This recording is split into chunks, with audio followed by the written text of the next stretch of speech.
Hello and welcome to Crypto Interviews. My name is Claudio and this is Cryptoschain, the channel where I do crypto news, reviews, tutorials, and interviews. And joining me today, I've got Jason from the YouTube channel Crypto Insights Journal, and he's here to talk about his journey with cryptocurrencies, how he got started. And not only that, but we'll have a general chat about crypto in general. We'll also talk about DeFi, we'll talk about blockchain games, some of the latest news, and just everything related with crypto, and just kind of get his input as well. It's always nice to get other people's ideas. So Jason, welcome to the show, and if you could please introduce yourself to the audience.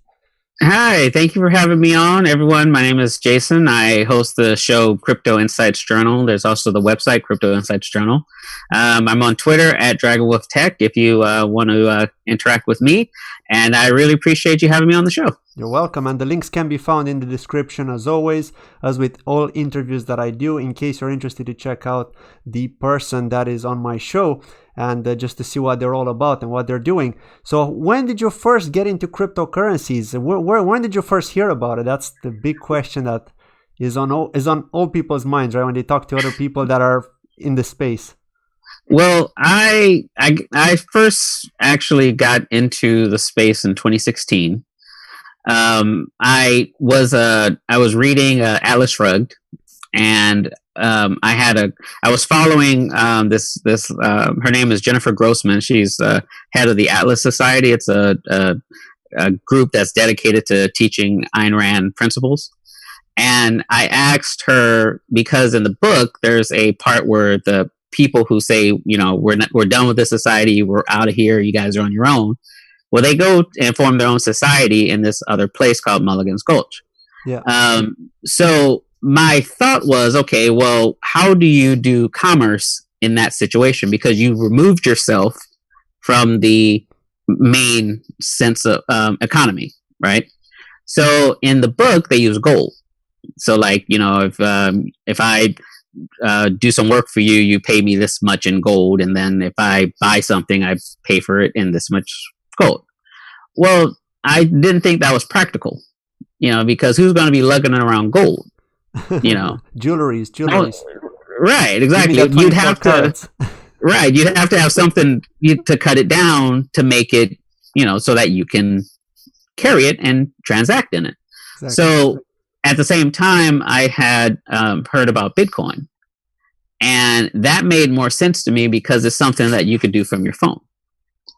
And, so if I do some work for you and I say, okay, well, that'll be 50 Satoshis or whatever, right? You send it to me, it confirms on the blockchain, I have it, and then I go about my day, And so I asked Jennifer, what would she think of Bitcoin? What Ayn Rand think of Bitcoin? And she said that we should ask Naomi Brockwell and Jeffrey Tucker, who are two of really known and popular and knowledgeable people on Bitcoin and cryptocurrency. Yeah. And I started following them, and the rest is crypto history. Wow. So did you go heavy back then? Was it all Bitcoin, or were you thinking about alts as well? Because Ethereum was around back then too, right? When in 2016, was it like late 2016 or like mid 2016, like June, July? But I looked at the market for a while before I bought any, because of course you had all the naysayers out there. It's a scam, it's a Ponzi, it's this, it's that. And, I'm thinking to myself, well, okay, I'm not going to sink this much money into this thing, because what if these guys are right? Yeah. So I went and I bought like $20 worth of Bitcoin, because I had found out that you don't need to buy a complete Bitcoin to have Bitcoin, right? Yeah, you could have fractions, yeah. You got fractions. So I bought $20 worth. I opened a Coinbase account because that was the only way that I knew at the time. And, it worked. I received it, and I turned around and bought. Someone was selling a book online, and I bought the book with the Bitcoin that I bought, and they sent it to me. And so it's like, done, right? That was a very expensive book, wasn't it? Well, when you consider what it's worth today, yes. But, it proved that it was something that you could do commerce in, and it wasn't fake, So it led me into, diving deeper into the space. But my actual first crypto that I actually really deep dived on was Litecoin when it came out. Okay. And it was primarily because of the cost. It wasn't that expensive. Yeah. So, and I wanted a complete Bitcoin, but it wasn't very likely that I would get one. So I saw Litecoin and I was like, okay, that's much more manageable. I could buy, I think at the time, Litecoin was like $15. 50. So 15. Okay, 15. Okay, much cheaper. Because Yeah. when I first heard about it, it was like $45 or something like that, and I was like, "Wow, that's still really cheap." That caught my attention as well. And I was saying that to Litecoin Lisa, who I've also had on this show. Yeah, She's a big fan of it. Yeah. Litecoin's in the name. Litecoin fam. Now, and it. True enough, the price was is what got my attention, but getting into Litecoin actually made me want to look more into Bitcoin, because Bitcoin was the first one. So it was like, okay, well, I may not be able to own a complete Bitcoin, but I can have Bitcoin. I can do the fractions of a Bitcoin, and then that way I can at least have some Bitcoin in my possession. Yeah. So that's pretty much how it all started. Right. So how did you actually start the YouTube channel? What motivated you to start the YouTube channel? Or how come you didn't start it in 2016? I assume you are still new, still learning back then, like everybody else. But how come you didn't start it like, I don't know, maybe 2017 and how come you decided to start it now? What changed? Well, my channel has actually been around since late 2017, but I just I wasn't really certain of what I was going to be doing. So I put out some this is Bitcoin type videos, and they weren't really getting much traction. So I wasn't, really motivated to do it. That number of that view count matters. So what I changed in about mid 2018 to late 2018 is I actually started talking to people. Yeah. So instead of it being me telling you, it's us talking, right? So like what we're doing now. I still do some tutorial videos. Like I just did one on how to make thumbnails for your YouTube channel. But, primarily my channel is focused on our interacting with other people in the space and learning from them, because I tell people I don't know everything about this stuff. And people see you walking around with your Litecoin shirt or your Bitcoin shirt or whatever, and they assume you know all about this stuff. But there's so much to learn. That's true. Yeah. And for me, it's easier to learn by talking to people who already know, as opposed to sifting through all the books. I mean, there's tons of books on blockchain and cryptocurrency on the market right now.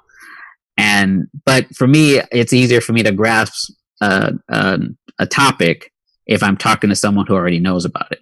And then I can go back and, read up to verify the things they told me, is that do your own research thing, right? Yeah, because I've noticed you take notes when you do these interviews as well. Yeah, I do. Yeah. And it's not, and sometimes people do that because they want to go back as you said this, but it's really that. Well, no, it's because you said something interesting and I want to follow up later. You want to read more about it, basically. Exactly. Do some more research. Yeah.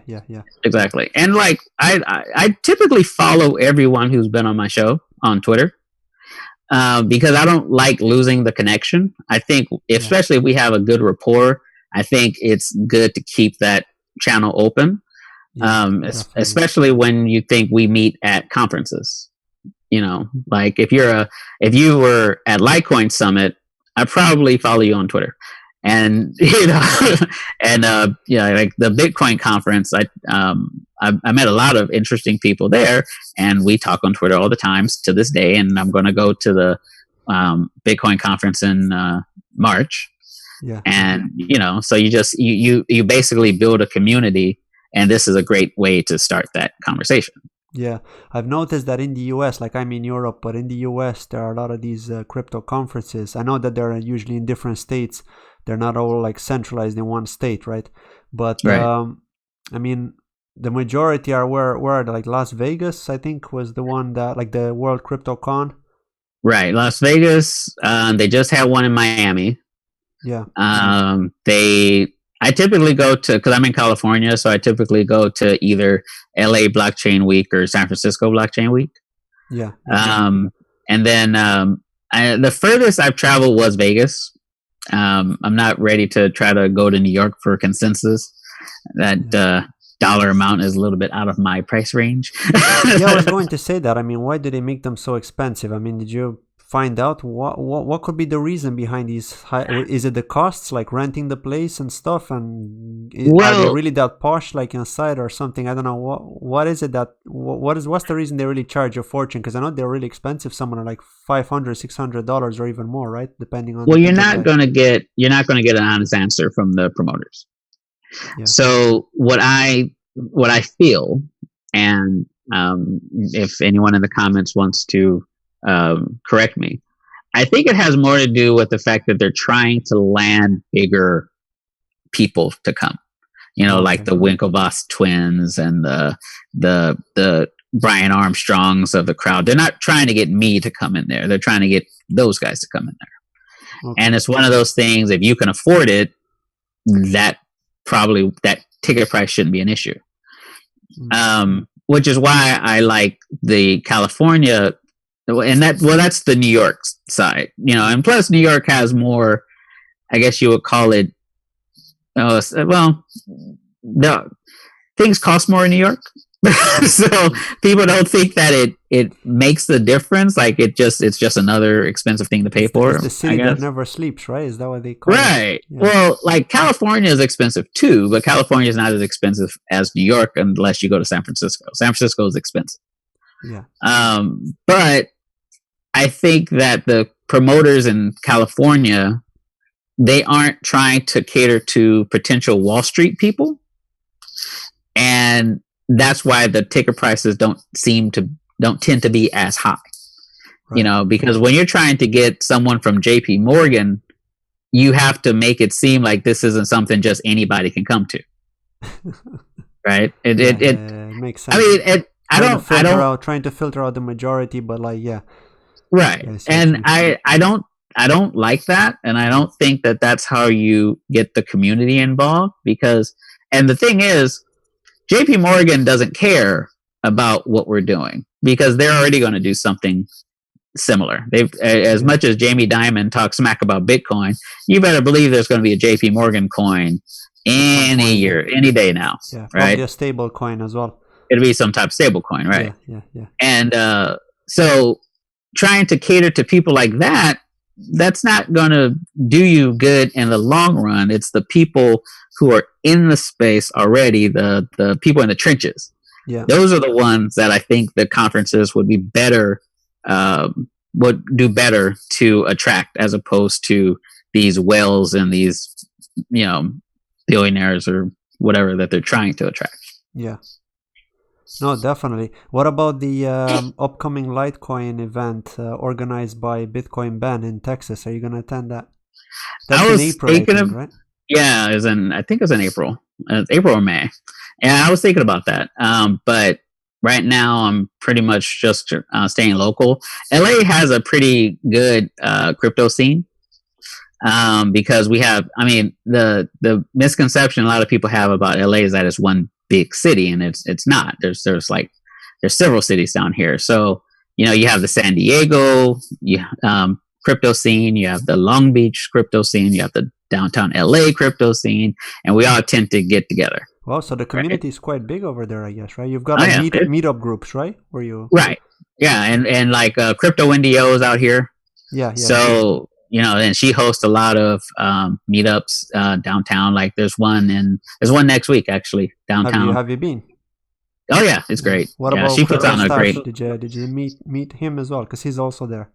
Yeah. We hang out a few times during LA Blockchain Week, and we play golf together at a tournament that they put on during LA Blockchain Week. It was actually on my birthday, and so I was like, well, let me go do this.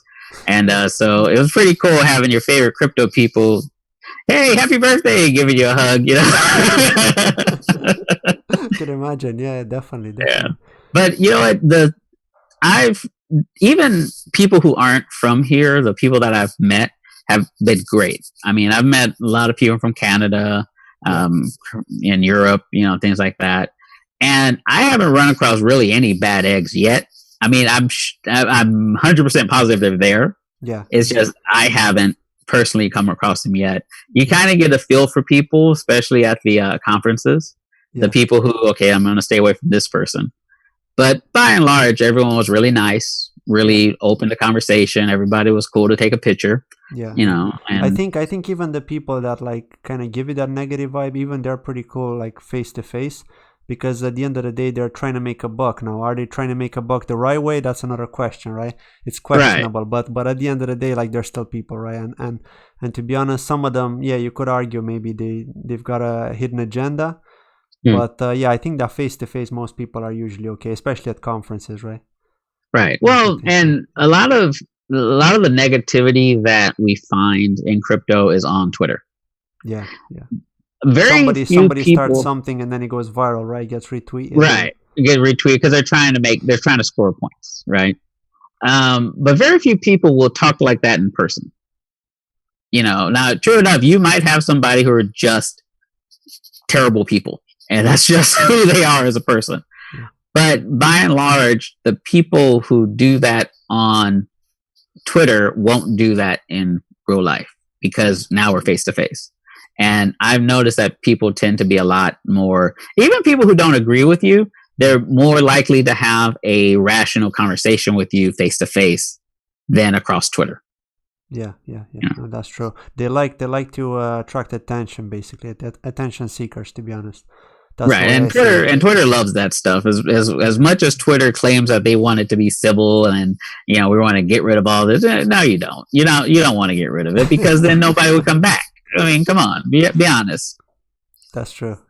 Yeah. And what do you think about the let's kind of slide from this talk to the Bitcoin price, because everybody's talking about price now. I mean, what's your take on that? I mean, do you trade yourself or do you talk to other traders? I talk to traders. When I was doing a bit of forex trading before I got into crypto.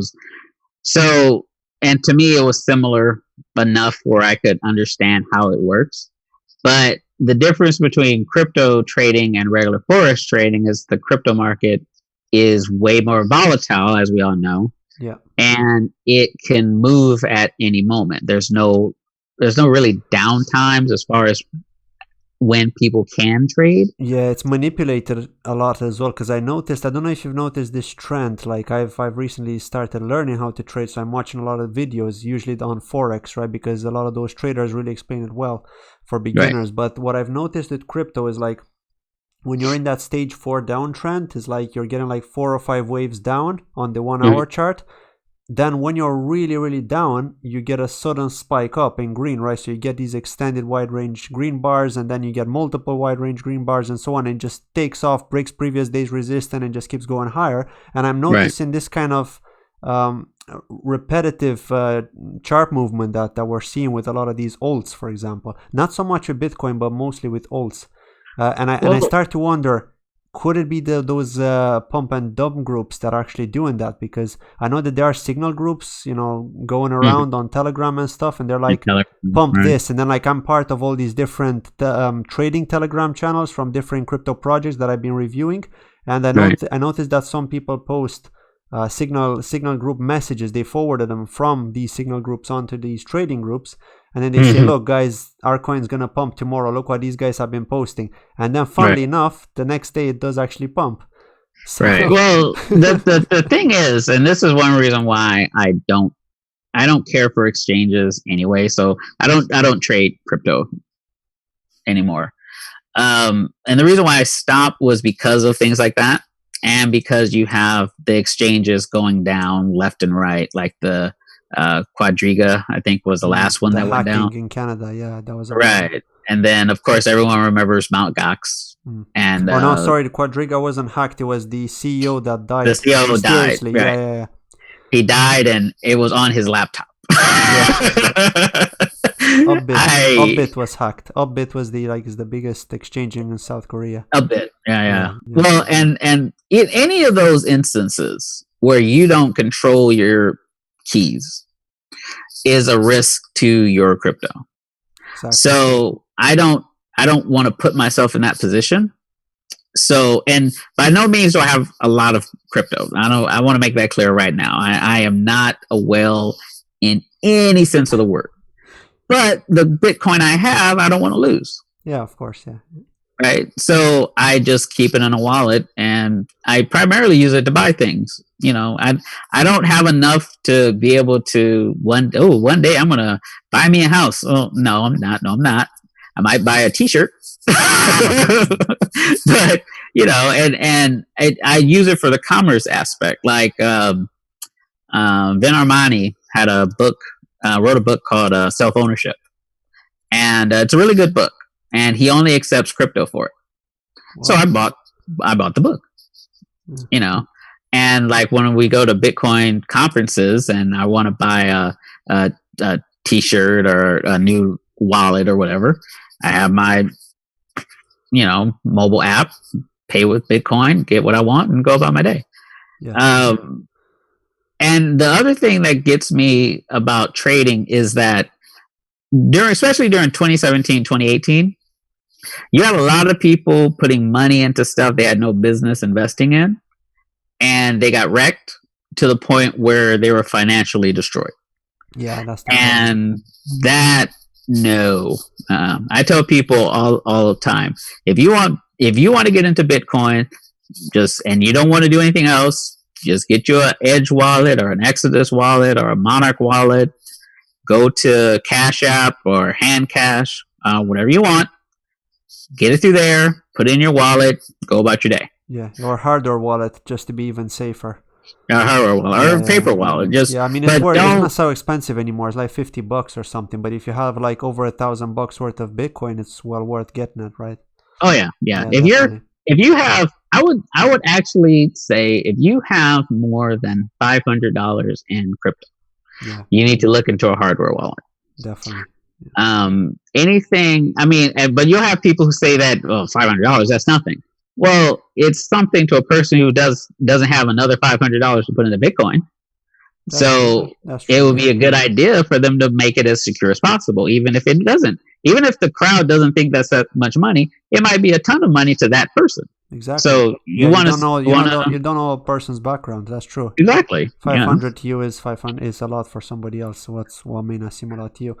No, definitely, and that's the thing. The whole market itself as well, like just to kind of get back to the price, seems to be manipulated a lot by whales and is being controlled. But at the end of the day, we're seeing this continuous growth, right? So I think long term we may see some potential spike, right? And if we go by historical data, with the previous Bitcoin halvings that we've had, like 4 or 5 months or even 6 months after the halving, we had a major price spike. So it could be the case that it might repeat itself, or it might even happen during the halving just to create that kind of FOMO because of all the media attention we're going to get, right? So we could potentially expect that as well. It might be a fake out, who knows, but there's definitely a lot more attention compared to the previous halvings. So I think we need to take that into account too when we compare it to historical charts. Well, you have a couple of things. So you have the halving coming up, and people are accumulating while it's still cheap because they think that after the halving happens that the price is going to double or whatever. Some of these other like USDT, your stable coins, pay attention to those too, because what happens is a lot of times people hedge their investment with stable coins, and it being that it's a stable coin, it's not supposed to do the fluctuating. But like USDT is getting a lot of action right now. And, but USDT has always been a controversial topic anyway, just because of the way people have used it in the past. Yeah. Like jumping in and out of the market with USDT when Bitcoin wasn't acting the way they wanted to act. It's a safe haven, basically. Yeah. It's a safe haven, right? And it's got enough liquidity as well to use it, because there are other stable tokens and stable coins out there which are just not so liquid. So you're causing that huge price difference when you're buying in, if you're buying large amounts. Exactly. Yeah. And then you have your alts that just pump in general, because people, like, a lot of alts have strong communities behind them. Yeah. So you're always going to have someone to buy that crypto. Like Litecoin has a strong community behind it. Ethereum, XRP, BSV, all of those cryptos have strong communities behind them. So there's always going to be someone to buy into that market.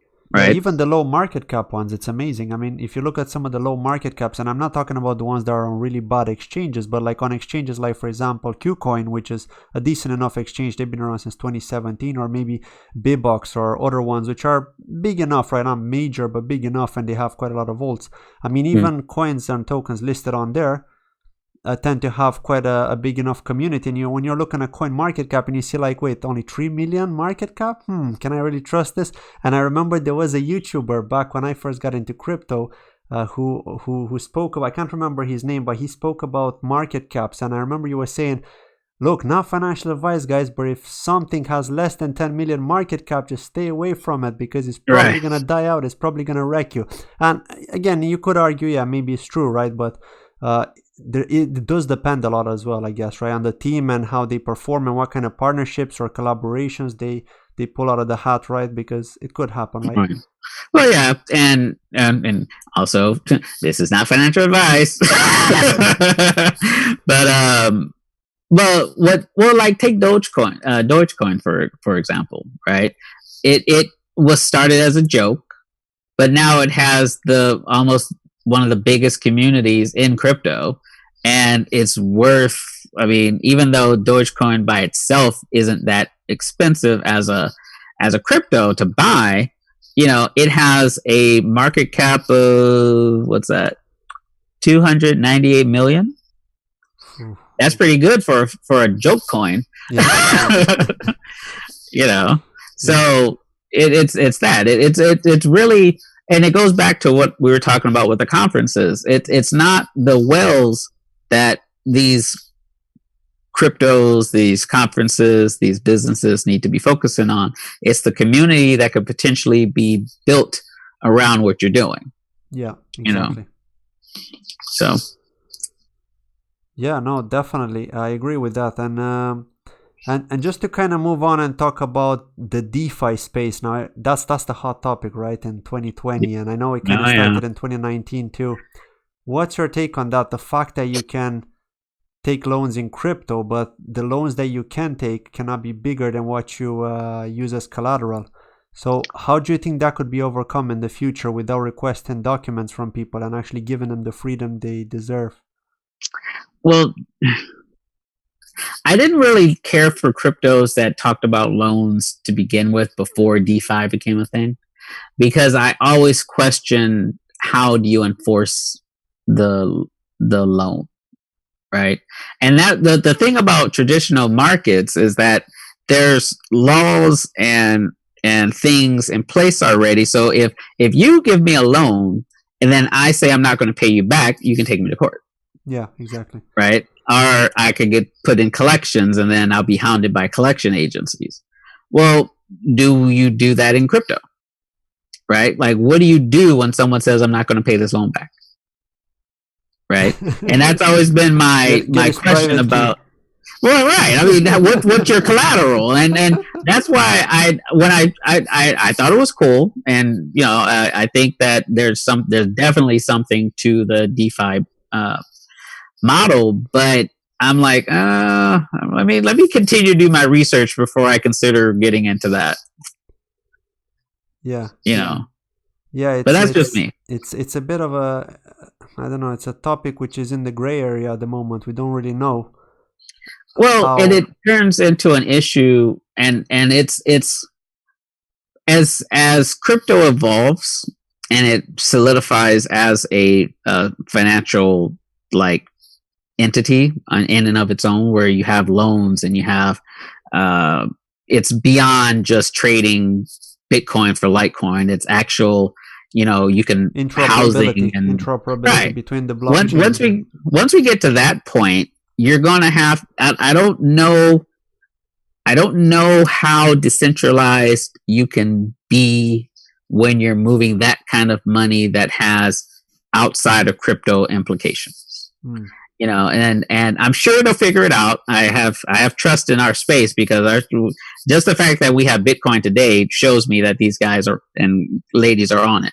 Yeah. But those are questions that need to be asked.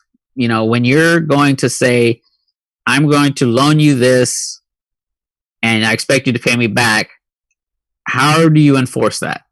And if we're talking about we don't do enforcing, well, I don't know how you're going to get your money back. Exactly. It's as simple as that. Yeah. No, I totally agree. Now, what's your take on blockchain games? Have you heard about blockchain games? And I'm not talking about just crypto kitties, because I know that's how it started. You can't really call those games, right? I mean, they're just collectibles. No, that's Beanie Babies. I mean, that's what that is.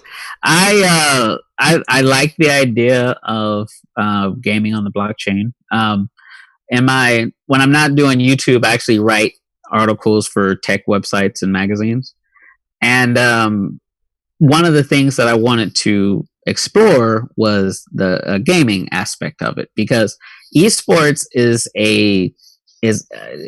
there's no way to calculate just how much money is going to go into esports in the next 10 years, because it's already a well over $1 billion industry. Yeah.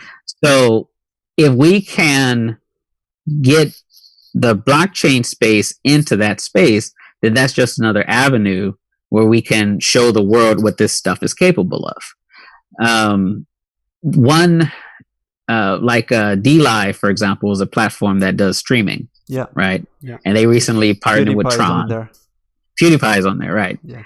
And so there's some question about the validity of what they were doing, but now that Tron's involved, it's a little bit more. I guess you could say it's a positive move forward, just because Tron has a big community of people involved, and people aren't just going to take people's word for just assuming that they're telling you the truth. People are going to scrutinize it. But you're going to have more platforms like that coming out, because it's a model that, similar to YouTube, how you had YouTube to begin with. Yeah. Now you have DTube, BitTube, Libri as well. Library, yeah. Right. And you have other platforms. So you're going to see more platforms doing that for gaming as we move down the road. In the meantime, we have a lot of people creating just games you can play. There's one called Infinity Fleet that Samson Mao is behind, and it's it's kind of like EVE Online, where you're in a spaceship fighting, doing space battles. Yeah.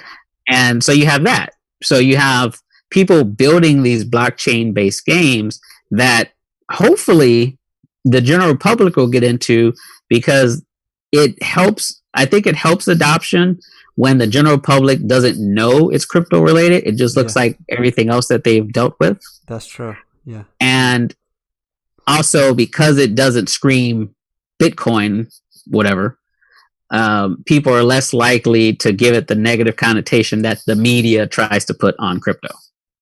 Right? I'm just playing a video game. And, yeah, right? That's very true. So, unfortunately, a lot of the negativity that's aimed at crypto it's orchestrated by the governments, by the banks, and the media is complicit in it. And it's on us to show not them, but the average person that that's not true. Yeah. This is what you can use it for. Yeah. No, that's great actually. But the thing is, like, they'll always find some kind of, some kind of excuse or some kind of reason to say that it's a scam. and that they're just trying to take your money. For example, like Engine Coin, like I consider that a solid project, but even they have a flaw. For example, they charge a whole lot of money for a gaming company to mint a collectible on the Ethereum blockchain using Engine, using their software development toolkit. So the fact that they charge so much money for a collectible could be used against them, right? I mean, companies could say, and I'm not talking about companies on the blockchain like competitors, but just like gaming companies, they could say, well, why are you charging so much money? How can you motivate me to use your product if you're charging so much money? You're charging $10 for one collectible, right? That's a lot. And if I want to build a game with hundreds of collectibles, you're charging me thousands and thousands, and I'm a startup with 2 devs or 3 devs or something, and I can't afford to pay everyone and pay this, and you know where I'm coming from. Right. So I think that it's those flaws. If they're too obvious, I think that can really go against them, right? Well, now the only thing though about that is the gaming industry has no. Well, I mean, if they're being honest, they really can't fault platforms like Engine for doing that, because right now the gaming industry is filled with microtransactions. Yeah. Right. So you can play the game, but if you want the game to go further, you have to pay this amount of money. Which to me, how's that better? In fact, I think it's worse, because it's kind of like a bait and switch. Right? You tell me this game is free, but then you make me pay to do other stuff within the game.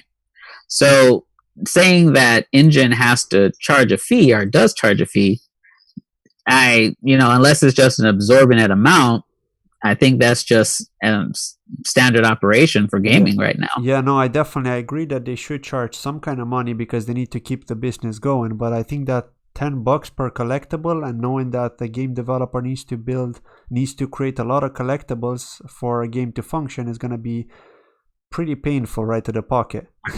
So I think they need to work on that, in my opinion. But I really support the company and the project and the vision, like what they've achieved so far, and with the Samsung collaboration and trying to integrate all that. But I mean, just the cost, I think, is just way too high, and I think that if they don't work on that, they're gonna have a competitor coming from behind. Right. Well, yeah, you do definitely have to address it for sure, because if someone comes out that has a lower cost point for gamers, of course people are going to flock to that instead. Exactly. And then you also have the issue of these games. Okay, so if you're a crypto company that's making a game, and then that game issues tokens, are those tokens being used by the company to further its is it to build profit? Is it to build out the company? Is things like that? Because you still have a lot of people trying to say all of this is securities, right? Yeah. So when you, when you are giving people these things that can actually be used outside of the game, that question may come up, and if it does come up, then did you just make all of your players holders of securities? Yeah. And so that's that. And I think that's something that I don't know if it's not that it doesn't get talked about, but that it doesn't get considered. Yeah. No, basically the way it works is like if you're a game developer, if you're a company, right, you're trying to build a game, you can create collectibles, like say a gun, and you can make that gun unique, which would be a non-fungible token. So that gun can then be traded on an open market within the Engine wallet or Engine ecosystem for another gamer. But what you could also do is you can actually melt the gun for Engine to get Engine tokens, which can then be sold on an exchange.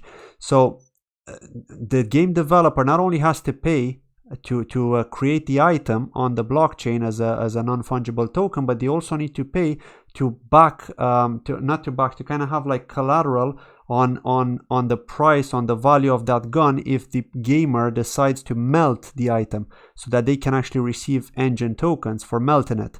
It's not going to be worth as much as selling it on a market, right? Because people are willing to pay more. But the fact that they need to do that for hundreds of items, right, it's going to end up costing them a lot, because there will be people that will just melt them, right, and they'll just get the Engine tokens. Just get the Engine token, so I think it's like people were then arguing, like, why do they charge a fortune for these pre-sale costs? Like, for example, they're selling skins and stuff like that before they launch the game, which can then craft all these rare items, and they're charging like thousands of dollars for a skin. And I know one YouTuber, I'm not going to say who, but he was actually complaining about that as well. And I can understand why. I too will be very annoyed with that. But then if you complain about that and think about it, okay, well, if they don't charge so much, then how can they sustain their business? Because then they can't sustain it when they have to pay so much to create these collectible items and to then have the collateral in engine tokens as well in case people decide to melt them. So I think it's like there are a lot of pros and cons at the moment with blockchain gaming. Like, I'm really passionate about the space. I used to be a gamer myself. I don't really have time to play them anymore, but like the idea I think is great. Yeah. It's just annoying because you've got this cost situation, like the thing that kind of blocks gamers from developing. Well, there's so much that more to consider when you're dealing with blockchain games. Like, because like you said, you can melt the gun down and use it as actual currency instead of, an in-game token. So exactly. On the surface, I think that there's a lot of potential with blockchain gaming. I really do. But those other issues need to be ironed out moving forward. It's something that definitely needs to be addressed. But I don't want to put anything out there, because if you tell people that they can't take their crypto off of this thing and put it somewhere else, they're going to lose their minds. So, so we're not going to go there. But it's still a concern that these companies need to think about.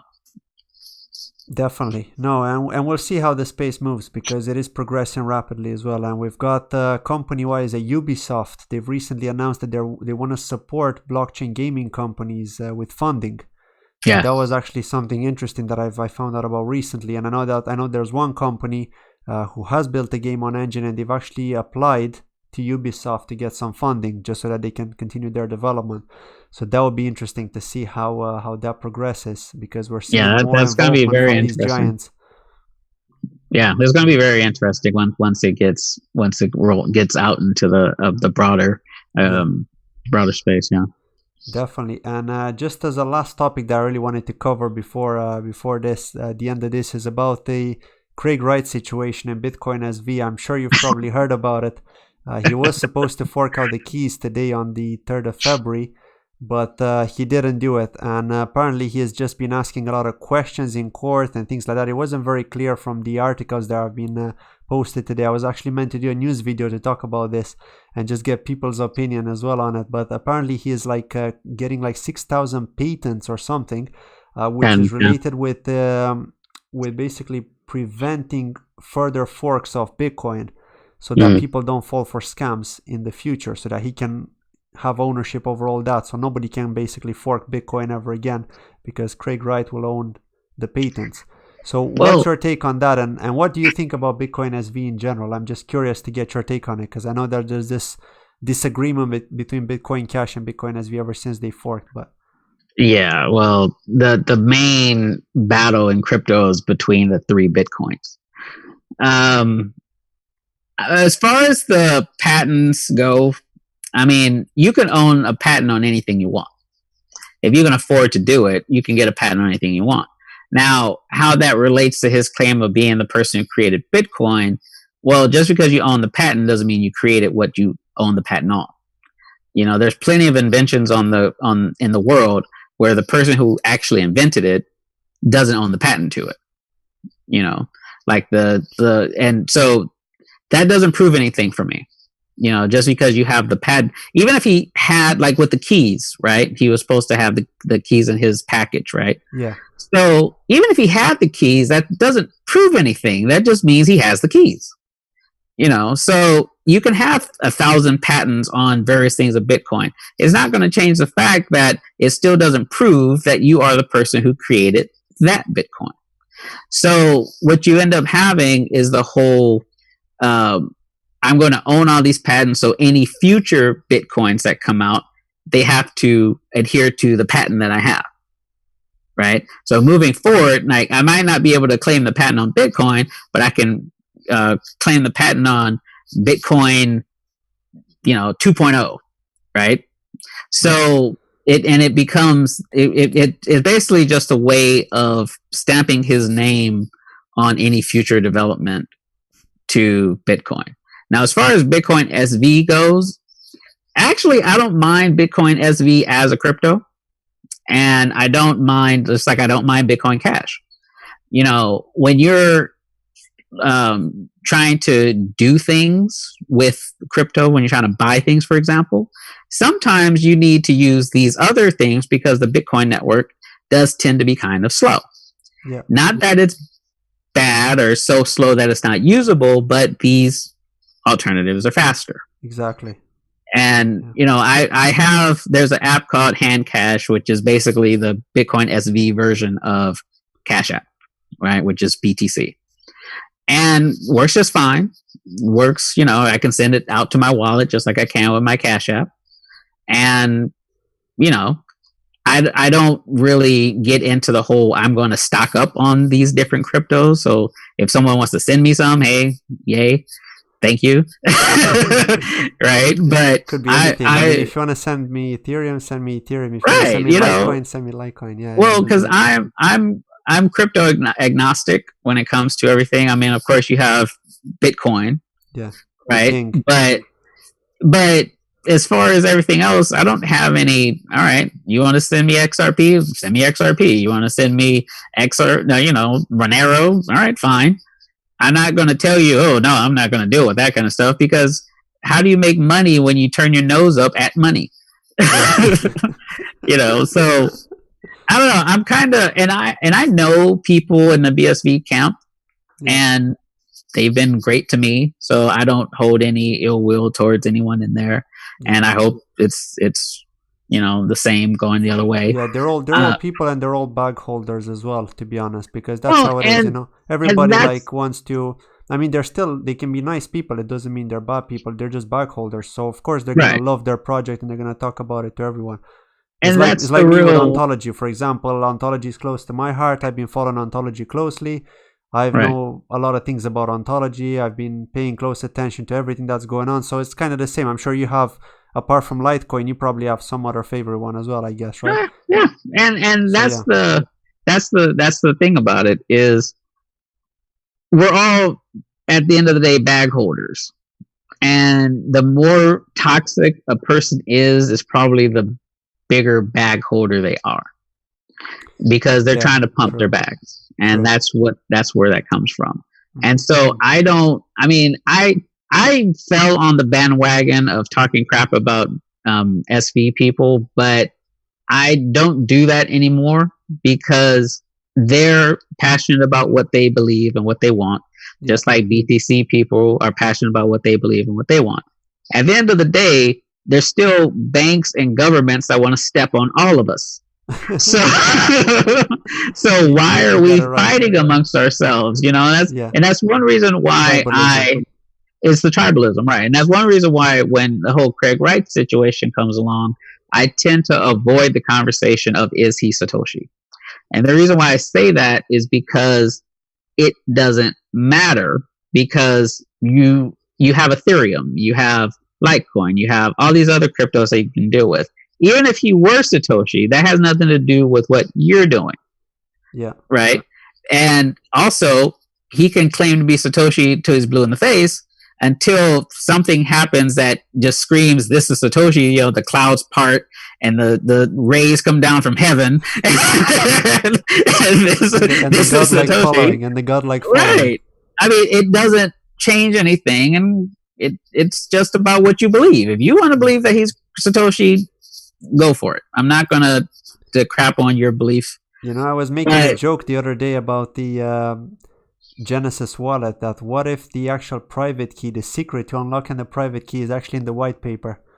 Right, like it's in there's like and somebody manages to crack it, and they're like, I'm Satoshi. Look, I'm going to do this in a live stream. I've just unlocked the Genesis. I'm sending Jason 1 Bitcoin from the Genesis wallet. Imagine the godlike following you receive then. It's like all the news media, everyone coming over to your door, trying to find out who you are. And when you think about it, that wouldn't actually be that surprising if he did that. If he actually hid it it's like a cipher. Yeah. And it's in the white paper. Yeah. Right? And we're all over here fighting about block sizes and who can scale better. But no. Yeah. If you read the paper, you might be a rich person. Exactly. You never know. I mean, it could be just the secret in the book, right? Like the Da Vinci Code. Like the Da Vinci Code, exactly. Yeah. And that's my thing is and that's why I don't begrudge anybody what they like. Yeah. If you like BTC, like BTC. If you like Bitcoin Cash, like Bitcoin Cash. If you like Bitcoin SV, like Bitcoin SV. It's not my job to tell you what to like. Yeah. It's my job as a content creator and a technology journalist to just tell you what's there. Exactly. And let you make your own decision. Yeah. And I will never, never say never, of course, but I will never tell someone who likes a coin that they shouldn't just, don't bother with that. Unless there's enough evidence to prove that that's some type of scam. Yeah. And unfortunately, you do have a lot of scams in crypto, so you do have that, but it's also your money. Yeah. So if you want to invest in that, I'm not going to stop you. I'm just going to tell you what I know. Yeah. So, in XYZ, and then make your decision. But It's your money. It's not my job to tell you what to do with your money. No, that's true. And it should always be like do your own research. But I know that people would watch like a number of YouTubers doing reviews on a specific company, and then they'll make their decision and start investing. And I know that used to be really big back in 2017, 2018. Yeah, right? 2017, 2018. Yeah. But I mean, it is what it is. Like things. Well, I'm glad the ICO days are over. Yeah, exactly. I think that got out of hand, like terribly out of hand. Well, I mean, BitConnect couldn't have happened if it wasn't for the ICO market. I think. We've got the IEOs, so we'll see how legit they are. And now we've got Binance centralizing everything and them controlling all the IEOs, because all the IEOs that happen on Binance are like, wow, these are popular, these are important, we need to get in. And I think with their lottery system and the way they do it, I think that CZ is actually really good at marketing. And he's reached that level now where he can afford to be like that, right? Because he's just so popular now. And well, that's like you have, and it goes back to the whole Bitcoin SV thing. CZ, Justin Sun, Craig Wright, Brock Pierce are great marketers. Yeah, they can explain in very clear ways why you should go into what they're offering or proposing, right? And and you need that. You need that in a growing market. You need people to be the trumpet players that bring attention into the space. It's great when they are also the people who build it. Yeah. Right. Like a lot of people they go to the media for their information on crypto. But what's good about crypto is that if you want to talk to the person who actually invented it, it's possible to talk to Charlie Lee. It's possible to talk to Craig Wright. It's possible to talk to CZ. It's not always likely, but it's possible. Yeah, Vitalik too for Ethereum. Vitalik, right? Yeah. Well, and like to contrast that to the fiat market, Jamie Dimon's not going to respond to my tweet.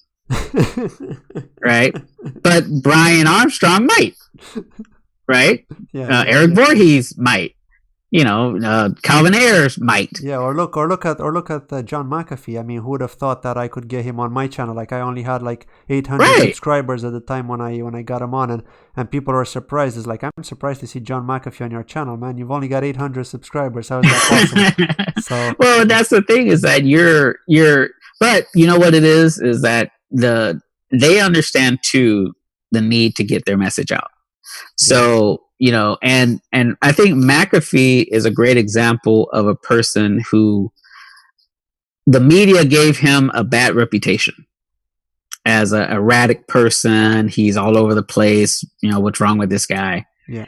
And the crypto space, because we by and large look up to him for who he is and what he's done, he has a more, I don't know if you want to say rehabilitated image, but a cleaner image. Yeah, in the crypto space. Yeah, in the crypto space. Although he has done a lot of wrong too with in regards to shilling certain projects, like for example the tattoo he had and things like that. Like, I mean, he's not clean, right? You gotta admit that, and he knows he's not clean as well. Well, no, but at the end of the day, most of us have been guilty of shilling something. Exactly. Yeah, nobody's perfect. So if we're going to be honest about it, we can't hold that against him. No, that's true. True. So that's true. No, thank you very much for that. It was a great interview and talk that we had, and we found out more about you. But I do want to close it off with the final question, like I always ask at the very end of this interview, and that is, what is one thing in life that you truly desire? Actually, the one thing that I truly desire is just for people to be happy. I mean, that sounds corny, but you have a lot of miserable people in this world right now. And it's just, if we could just do something about that, and I don't know what would do it, but if we could just get people to not be as stressed, to not be as at each other's throats all the time. And this is primarily geared towards crypto Twitter and crypto in general, because we're trying to change the world, but we have so much hostility in us from whatever that it makes it hard to do. And if we could just deal with that, put people on a brighter footing, I think we can get a lot more done. Wow. No, powerful response. I love that. That was good. And actually, one of my colleagues is always smiling, and I did stop him one day and asked him, "Sorry, I'm just curious. How come you're always smiling? No matter what anyone says, you're always smiling." He's like, "Life is short, my friend. Life is short. You gotta smile." So I mean, He's got a point. I mean, it was a short response, but he's right. I mean, that's really it. Like, what's the point of stressing yourself over something, because you're not gonna change it, right? Even if you stress yourself, things aren't gonna change. Things have already been done. What you could do is work towards a better future, right? So right. Well, I mean, and we always make that joke about Bitcoin fixes this, right? Well, as with money, Bitcoin won't make you happy. The things you can do with it, the people you can help with it, that'll make you happy. So when you're, it's something, it's a tool, right? It's programming, it's code, it's math. It's not supposed to be the source of your happiness. Yeah. Right. So if Bitcoin is the source of your happiness, you may want to seek professional help. Good. Cool. Well, thank you very much, Jason. I really enjoyed that. It was really good, and hope to talk to you again in the future. Hopefully we can break down on further news as they come along in the crypto community and the crypto space. Thank you very much for joining, and have a lovely day. And just a reminder, in the description of the video, you can find a link to Jason's channel, Crypto Insights Journal, for those interested to check him out. Please make sure to subscribe, and also don't forget to hit the thumbs up on this video if you enjoyed it, and of course, let us know your opinion in the comments below. Thank you very much for watching. Have a lovely day. Take care. Bye-bye. Take care, everybody.